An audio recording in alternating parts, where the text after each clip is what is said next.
What is going on, YouTube fam? Matt with Outdoor Believing. We are back and we are at it again. But if you couldn't tell by the scenery behind me, we're actually going ice fishing. That's right.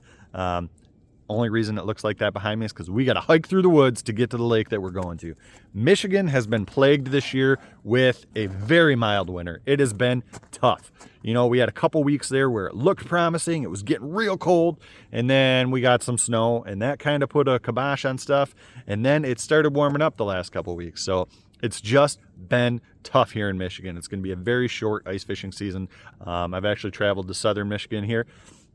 Well, southerner parts of Michigan to try and get on some safe ice. And if I can get a video out of this or not, that'd be awesome if I can. If the ice is too questionable, we're not even going to give it a go. But we're going to go take a look at least. So we get a long hike through the woods. We're going to get to the lake. We're going to get all set up. And hopefully we can find some good fish to bring you guys. So stay tuned and I'll see you guys on the water.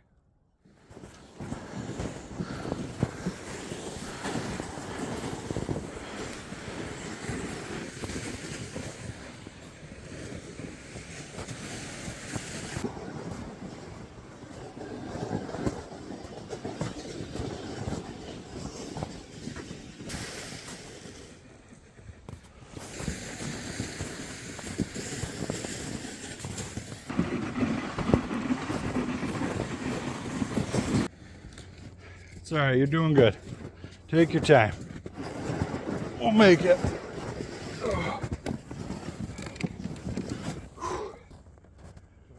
Whew.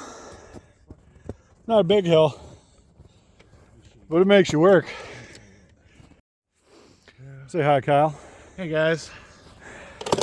A little rain the last day or two has made our nice beautiful winterscape a little sloppy. Yeah. It's not gonna stop us. Kiss to death. We're gonna do it. We're gonna try it. Ice. There's guys out there.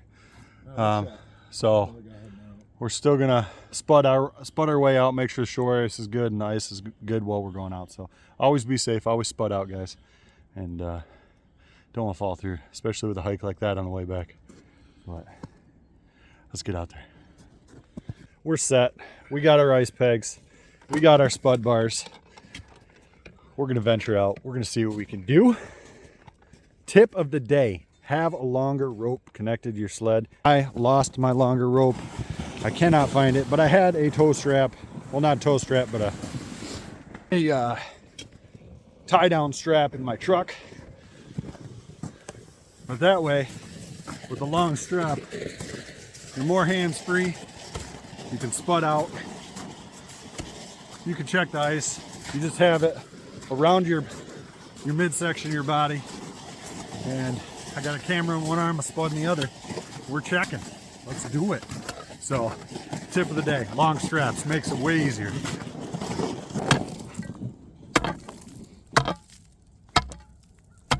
Oh yeah.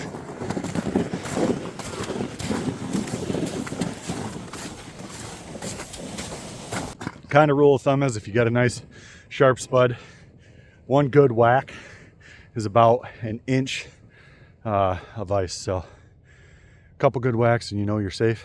You kind of get to gauge it and you know what you're doing. But like I said, always use caution. And then if we're not doing good here, but we're marking a decent amount here, we'll move back out into the bayou, or out of the bayou further. As of right now, there's more fish concentrated here. Kyle's checking a few more spots over there. There's more guys over there. We'll eventually probably make our way that way, but let's get around the water. Let's see if we can get some fish. All right. We're gonna try that. You guys can't really see it, but there's some fish down there. But what we're using, well, what I'm using, I got a 36-inch Ice Blue HT ultralight rod with 2-pound mono on it, and then going down to a little teardrop.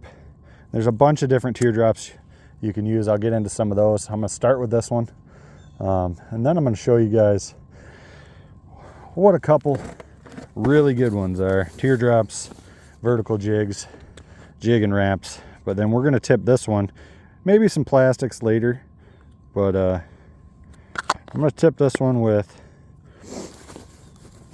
some spikes, which are just essentially little bug larvae. If you can see that. We're just going to put 2 on here to start. Sometimes you need more, sometimes you need less. That's just going to hang in the water just like that. Drop this down here. See if we can get on some fish. Back up just a little.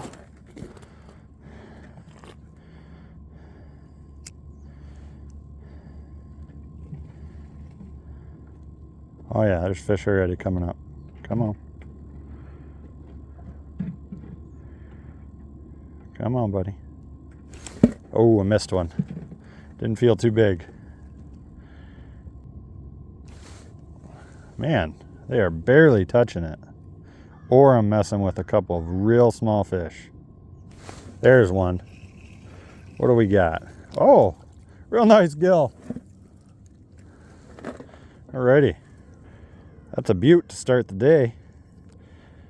Look at that. Beautiful colors on that fish. Yep. That's awesome.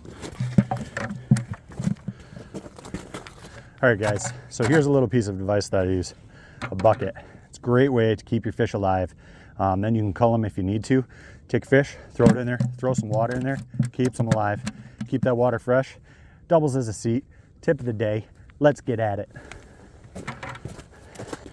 So all I'm doing is I'm watching these marks. And I'm sorry you guys can't see this, but the marks on the screen, I'm keeping it above them. Because the higher fish are usually more active to feed. So I keep it above the highest fish there. And I kind of jiggle it until they get interested. And then once they come up, you work them up higher. There's comes one. You work it up higher, keeps them, pulls them out of that pack, and they get ready to bite. Come on, fish. Oh, I pulled it right out of his mouth, and that felt like a really good fish. Let's try to get back down there and get him. See if he'll bite it. Oh, here he comes. Come on, buddy. There he is. That one feels pretty good. Nope. Stuck around the deucer. Little fish. Come on, buddy. Get this teardrop out. Cool little fish. I love fishing bluegill. They're one of my favorite fish to eat, to catch. They're just, get your kids involved with them. They're just, if you can find bluegill, you can do pretty good on them. And the kids love to catch them. And you can get into it pretty cheap. All right, here comes another one. Come on, buddy. Let's get some bigger ones. Come on, he's gonna hit it hard. Come on.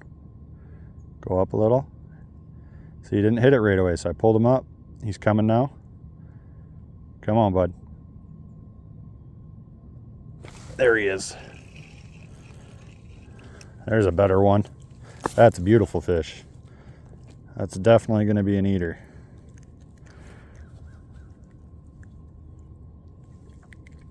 Get that out. Look at that. Dandy. Throw them in the bucket.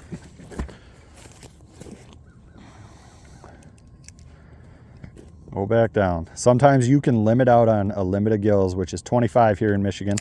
You can get a limit of gills real quick if they're super active. Sometimes you got to work for them, but when they're active, they're fun. All right. We're going to move.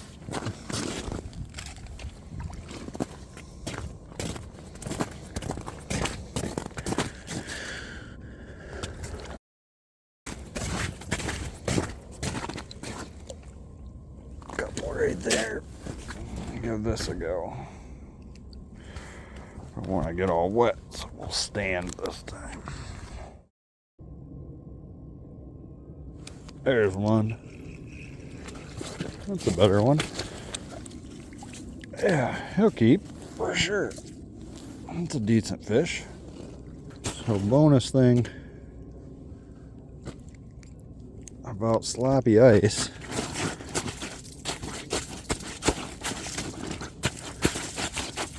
Get a little hole, throw your fish in it, and there's some water in it.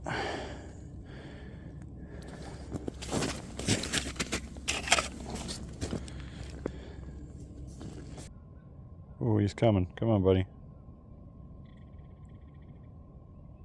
Come on.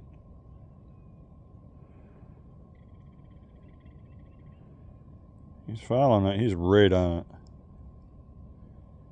Come on, bud. There he is. That feels like a better fish. What do we got? Oh yeah, another keeper.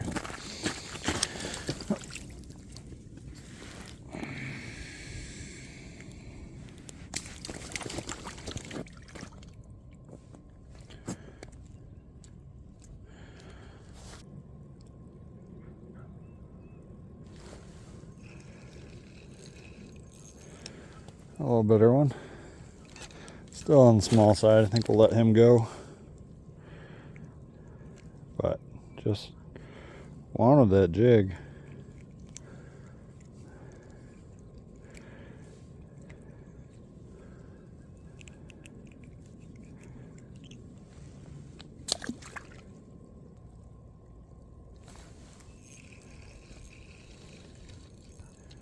That's a good one.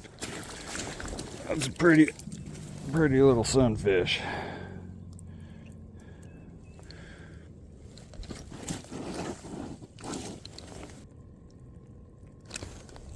There's fish. Got a little backbone to him. A nice one. Oh yeah, that's a dandy. That's what we're after.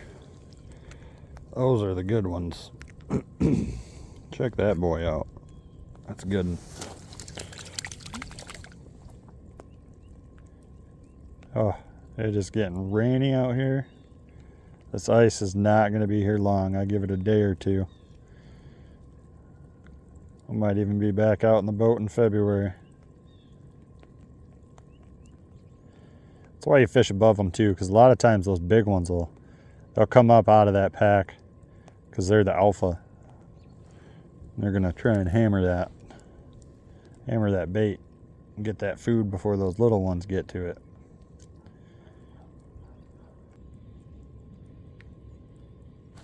There he is. That's a better fish. Stay on. Oh yeah, another dandy. Really good one.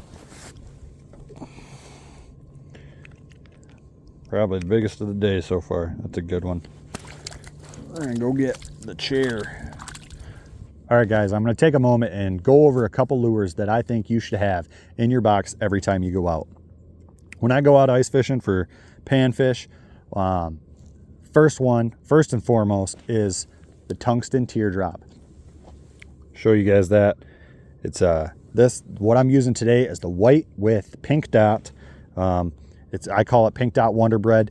Teardrops are a great way to get panfish. They're small profile. Tungsten gets down there faster than regular lead, so tungsten is key in my book. Different colors, have a wide variety of colors, assortment, sizes, and that's my number one go-to there. If the fish are really active, I'll start upping the size of stuff, and I'll switch to maybe like a small micro vertical jig. This is in Fire Tiger. Let me show you this.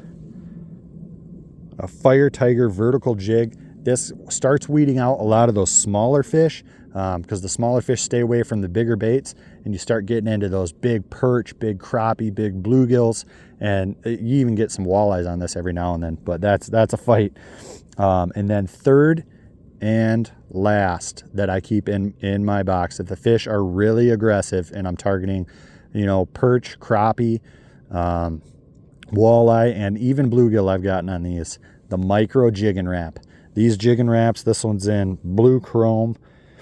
They're phenomenal little baits if the fish are active, because it gets down there quick, especially if you're fishing deeper water. And when you jig this thing, it just shoots out, comes back down, tip it with a minnow head, tip it with waxworms, spikes, mousies, minnow heads, anything. The teardrops, usually I'll just tip with either a plastic or a spike or waxy. And then, the vertical jigs I'll tip with, minnows, waxy, stuff like that. Those are the three go-tos that I always have in my box, and I feel like you guys should have a variety of colors, sizes of all of these, and it'll help you get on a amazing panfish bite, and it'll help you weed through the small fish and bring home some dandy, good eating fish for the table. So hopefully you guys like this. Hopefully it helped. Little tip of the day. Wanted to go over a couple go-to jigs and lures that I love and bring on the water every time I go out in multiple colors and sizes. So let's get back to fishing. Better fish. Oh, nice perch. Bonus catch. Hooked myself. Nice little perch. There he is, right under the ice. Oh, that's a good one too. That fish followed that right up. That fish was only 4 foot under the ice. Sometimes you gotta work them. You gotta work them up. Those big ones will follow. See, I got another one coming right now.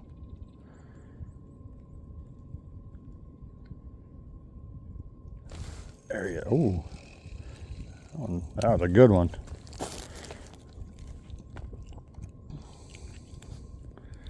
Good quality fish.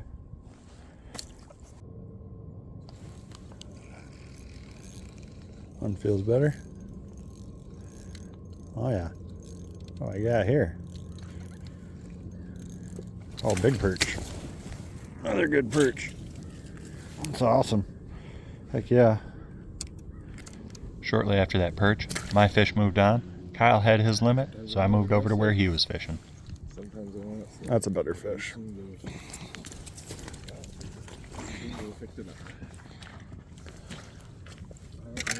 To be good enough for tomorrow or not.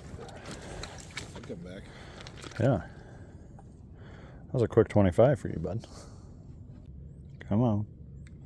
That's one fish. That's a good one. Too aggressive. Too aggressive. That's how I was doing it over there. Tiny little thing. That's Big Gill. Good. He'll eat. I was just like, it's different with that spring bobber on it. It was Yeah. just like climbing the tiniest of the stairs with it. You know, got a seat for any air buckets. You just sit on a. Yeah, just sit on the bucket bucket. without a Yep. seat. Yep. Gotta get uncomfortable for a little while. It's not terrible. Yeah, this is a good one. This is what Kyle's using today. Oh, wow. A little plastic. A frostbite. I don't know. It's like a. And then the jig is a Scud missile. It's a vertical jig. And one little Euro larva. The frostbite. Well, there's a name for it, but I just call it the shaky bendy. The shaky bendy? Shaky bendy frostbite. The spike color really didn't matter. I just think they like the scent or whatever. Yeah. Hides the hook. Which is crazy because that is a thing. You know what I mean? He's here in Michigan at least. And we're done. Kyle, where is he? There he is. Kyle and I got our limits. It was a great day. Fish were a little finicky, but we figured them out. We got them biting, and we got our limit. So he ended up with 25 gills. I ended up with 25 gills, and we played catch and release for a little bit. It was a great time. Just a reminder, when you guys are out ice fishing, pick up your trash. I mean, we picked up a bunch of litter and stuff out here, and it's just never good to see because that's going to melt, that's going to go in the lake, and nobody likes to see that out here. So don't pollute. Pick up your trash, and if you're going out and you see other people's trash, pick it up, bring it in. We picked up a bunch, and I appreciate it. So we're going to get going. We're going to go clean these fish up, and I will see you guys in the kitchen. This is what we got going on, guys. We're back in the kitchen. I have been in the mood for some time now for another fish fry. It's been a while since before deer season because I was really trying to get some footage of deer, so I was putting a lot of time in the woods. Either way, we got some nice fish the other day, Kyle and myself, and I got about half of them here with me right now. This is about, I think, 20 fillets, so we're going to do a little bit of a fish fry, and we're going to enjoy this bounty that we have. I do want to take a minute and just thank you guys for everything, for all the subscribes, all the likes. I am finally monetized, actually, and I'm extremely excited for that. So thank you very much. And if you haven't subscribed yet, go down right now, take a minute, hit that subscribe button, hit that like button, throw in a comment, say congrats or thank you, or let me know what you guys want to see in my upcoming videos. So I'm really excited. I appreciate it. And we're going to get to frying some fish up and having some great fish tacos or something. So either way, if you guys notice a different angle right now, I got my daughter behind the camera videoing me for the first time. So we will see how that goes. Either way, what we're doing right now is in the bowl, I've just got some all-purpose flour, some yellow cornmeal, and you guys know me, Everglades Original. It's one of my favorites. I always use it on my fish fries, and it's delicious, so go get you some. And today we're just going to use some Frank's Red Hot to throw them in for the liquid stuff to make the batter stick. Or not the batter, but the flour and the cornmeal. So either way, let's get going. These are already skinned, boneless fillets. We're going to throw them right into this Frank's Red Hot. We're going to let those sit in there, I don't know, for a minute or two, soak some of that flavor up and get some of that good flavor going on. So we're going to take some of these fillets. We're going to get the excess off. We're going to throw them in there. Do a little batch at a time. And we're going to throw these just to dry a little bit right here. All right, guys, we always check the oil. I'm using canola oil today. Keep it between 325 and 350, and we are right there. This is ready to go. We're going to take these fillets. They've been sitting for just a few minutes to really adhere to that batter. Ooh. Let's throw these in. Oh yeah, fried fish, baby. Always throw the fillet away from you too, so you don't splash that oil on you. Ooh. Get a couple of these in. Will probably be about 2 batches. We'll probably turn that down just a little, 3 to 4 minutes, and these will be ready to go. Last few coming out. Look at that. Scrumptious. Let's go eat some. I'll tell you what, this looks absolutely fantastic. I love fried fish. I cannot wait to try this. I know this half is probably going to burn my face off. So let's start off with a piece from this side. Let's do this guy right here. A little chunk. Break her open. Nice white flaky meat. Super crispy. I love Frank's Red Hot for the liquid part of this batter. It just, I don't know what to say about it. It just changes the flavor, and you love it if you try it. So give it a go. It's not spicy at all. It just gives it a really good, almost like a tangy flavor. I don't really know, but it's great. Either way, let's give it a little go with some ketchup. I got some tartar sauce too. Man, this is a 9.5 out of 10. This is delicious. So good. Fried fish in general is just amazing. Let's get my daughter to try a piece. Here, give me the camera. All right, for everybody that doesn't know, this is my daughter Avery. Say hey. Hi. All right, let's see if you like this fish. Which piece are you gonna grab? I think this one. All righty, give her a go. What do you think? True. Yeah. What do you give it out of 10? 8.5. 8.5. What do you think? Is it super crispy? Delicious? And it kind of tastes like chicken, which is good. And it kind of tastes like chicken? All right. So you like it? Dad did good? Alrighty. Anyway, fried fish, guys. You can't beat it. Hopefully we can get on the ice here again. Or in Michigan. I don't really know. I just know that the weather here sucks right now. Hopefully we get I don't know, either colder weather or just a warm up so I can get my boat out. And we can go after some walleye, some gills. We do have some plans to go far north, like I said, coming up. So hopefully we can get on some fish there if the ice is there. I don't know. I'm super pumped. I'm super thankful for you guys. I appreciate everything that you guys do for me, giving me the subscribes, the likes, the comments, all of that stuff. It means a lot to me, guys. So I really appreciate it. Thank you so much. Like I said, if you haven't subscribed yet, go down right now, hit that subscribe button. If you have any questions for me, throw it in the comments. Let me know.